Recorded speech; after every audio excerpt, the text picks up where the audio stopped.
In the 1970s, social progressive values that began in the 1960s continued to spread. Feminism, environmentalism, anti-racism. All these ushered in the rights decade.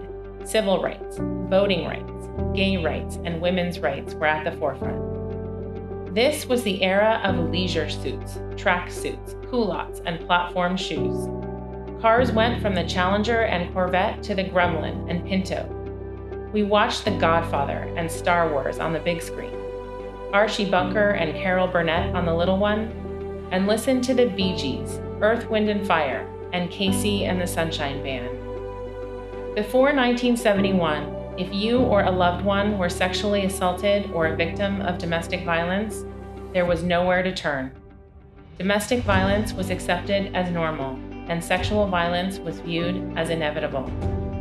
The Los Angeles Commission on Assault Against Women, LACA, was founded in 1971, when 6 pioneering feminists responded to the rape of a friend on Sunset Boulevard and became advocates and agitators by creating an anti-rape squad. The movement to end sexual violence in Los Angeles was born. As the violence against women's movement spread across the country, we officially launched the LA Rape and Battering Hotline, the first sexual assault domestic violence hotline in the country. We offered the first self-defense classes for women. We challenged the status quo, and we received our first government funding. The 1980s was a decade of expansion and growth for the world and for us. The Cold War ended. The Berlin Wall fell. Cell phones were introduced to the public. John Lennon was assassinated. The Exxon Valdez oil spill happened, and the Chernobyl nuclear power plant failed. Microsoft created its first operating system for IBM, and students created a tidal wave in China's Cultural Revolution at Tiananmen Square.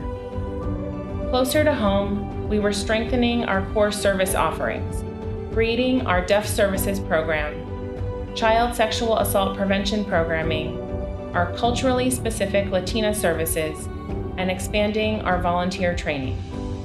We launched our advisory boards, and in 1981, Patty Giggins started at LACA as a volunteer. The 90s popular culture was an era of contradictions. Grunge and gangster rap were at the forefront, with the tragic deaths of Kurt Cobain and Tupac Shakur impacting an entire generation. Friends and Seinfeld began their long reigns on TV screens, at odds with what was happening in real life and real time, with the O.J. Simpson trial and the Rodney King riots. How neighbors and colleagues once communicated with each other changed in the 90s, never to be the same with the introduction of text messaging. At this time, POV produced the groundbreaking In Touch with Teens, Dating Violence, and Healthy Relationship curriculum. We opened offices in the West San Gabriel Valley and the San Fernando Valley. Our deaf and disabled programming expanded, along with introducing our master's level internship and training program. We released This Is Not an Invitation to Rape Me, a radical sexual assault campaign. And Denim Day in LA was born. The 2000s changed life for all of us. The decade started with 9/11, followed by war, recession, and the burst of the dot-com bubble. At the same time, we were introduced to corporate fraud on a level most had never imagined, with Enron, Bernie Madoff, and Ponzi schemes making the headlines. The decade ushered in big technological advances. I've been looking forward to for 2.5 years. The iPod, and then the release of the first iPhone in 2007. Facebook, Twitter, YouTube, and the first streaming service, Napster, hit the market. Reality TV brought us the first season of Survivor, which is still going to this day. In 2006, we changed our name to Peace Over Violence and developed a brand that was and is inspirational and aspirational. Denim Day took off and went national, with sexual violence prevention campaigns across the United States. We opened the Legal Advocacy Project and advocated for the elimination of the rape kit backlog. We created our first sexual assault response teams, SART, and domestic abuse response teams, DART. We expanded opportunities for volunteers with violence prevention specialist trainings, and we grew our board of directors. The 2010s saw the rise of the smartphone, and with it, social media.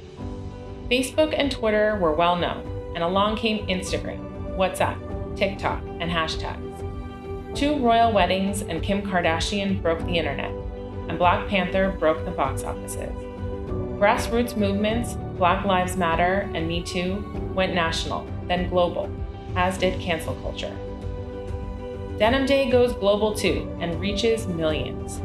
We moved to our new Metro headquarters and opened the Children and Youth Center at POV. We established a trauma recovery center and co-created the Triumph model, promoting multiple pathways for healing. We started the Voices Over Violence Survivor Speakers Bureau, and the demand for 24/7 emergency services increased. Over the decades, we have partnered with individuals and organizations to include and center those at the margins of our communities. And always, as much as our city and nation has changed, we remain steadfast in our support for survivors and their families.